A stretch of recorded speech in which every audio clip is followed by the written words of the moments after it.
I don't know how long it's been since we crossed the ice wall. The days blur together out here, if there's even still such a thing as days. The sun hasn't risen since the sea started glowing. I'm writing this in scraps, bits and pieces stolen between the incidents. I don't know if my words will make sense when this is over, if they'll mean anything at all. The first sign we'd lost control came the morning after the thing attacked the ship. Daniels was the first to notice it. Her cabin was at the bow. "They're moving," she said, pale as a ghost, when we met in the mess. "What's moving?" Emerson asked. "The stars. What the hell are you talking about?" But when we stepped outside, we saw it for ourselves. The clouds had finally parted. Above us was a perfect star-filled sky, except the constellations were all wrong. Orion wasn't where it should have been. The Big Dipper wasn't a dipper anymore. It was bent into some jagged, broken thing. And worst of all, they moved. Not slowly, like the earth turning beneath them. They jerked and shifted, like things trying to escape the sky. Daniel stood there with us, her hands shaking so hard she dropped her coffee mug. It shattered on the deck. "This isn't..." She stopped, swallowed hard. "It's not possible." "I don't care about the stars," Emerson snapped. "The only thing we care about is what's beneath us. Let's focus." I wanted to scream at him. I wanted to grab him by the shoulders and tell him to stop pretending like this was just another expedition, another research trip for glory and fame. But I didn't. I don't think I had the strength anymore. The ruins appeared 3 days later. The glow in the water had been growing brighter every day. Sometimes it pulsed. Sometimes it flickered, like something alive. And then, on the horizon, we saw the jagged shapes. At first, we thought it was an island, a cluster of black, craggy spires sticking out of the ocean. But as we got closer, we realized they weren't natural. They were buildings. "Christ," Daniels whispered. "They're ancient." The structures looked like nothing I'd ever seen. Towers that twisted and spiraled in impossible ways, arches that didn't look like they should stay upright. Every inch of them was covered in carvings, patterns that made my stomach churn if I looked too long. We anchored the ship just offshore, the glowing water casting eerie shadows against the black stone. Emerson was the first to grab his gear. "We're going ashore," he said. "Are you kidding me?" Clark said. "After everything that's happened." "That's exactly why we're going," Emerson snapped. "We need answers. This could change the world, the universe." He looked at us one by one. "Are you really going to turn back now?" I hated him in that moment.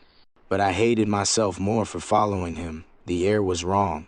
That's the first thing I noticed when we stepped onto the black rocky shore. It felt heavier, thicker, like it was pressing against my skin. And the carvings. God, the carvings. Up close, they were even worse. They twisted and looped into impossible shapes, forms that seemed to move if I looked at them out of the corner of my eye. Daniels had her camera out, but her hands were shaking so badly she could barely hold it. "This place is alive," she said under her breath. "It feels like it's breathing." No one answered her. We didn't want to admit it, but we felt it too. We found the entrance to the largest tower about an hour later. It loomed above us, black and jagged, its tip disappearing into the swirling gray sky. The doorway was massive, at least 20 feet tall, carved into the shape of a gaping mouth. I couldn't tell if it was meant to be a person or an animal or something else. Inside, the air was even thicker. The walls pulsed faintly, glowing with the same eerie green light as the water. The carvings followed us, twisting and looping in ways that made my head ache.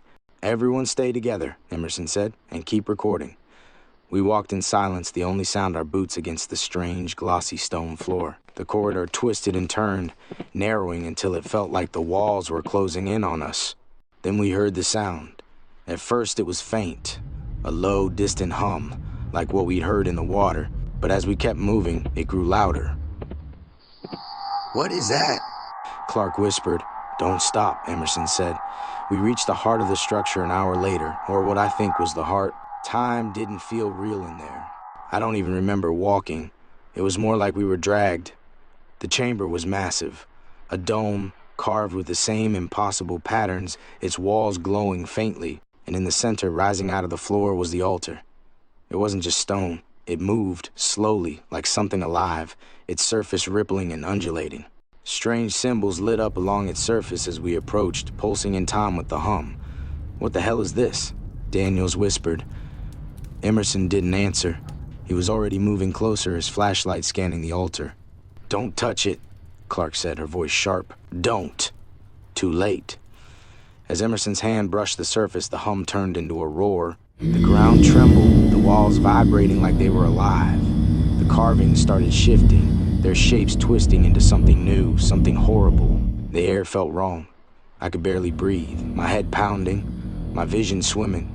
And then I saw it, the shapes on the altar. They weren't just carvings, they were eyes. They opened, one by one, staring at us with something between hunger and malice. And the roar, it wasn't just sound. It was inside me, burrowing into my skull. "We need to go," Clark screamed. But when I turned to run, I froze. The doorway we'd come through was gone.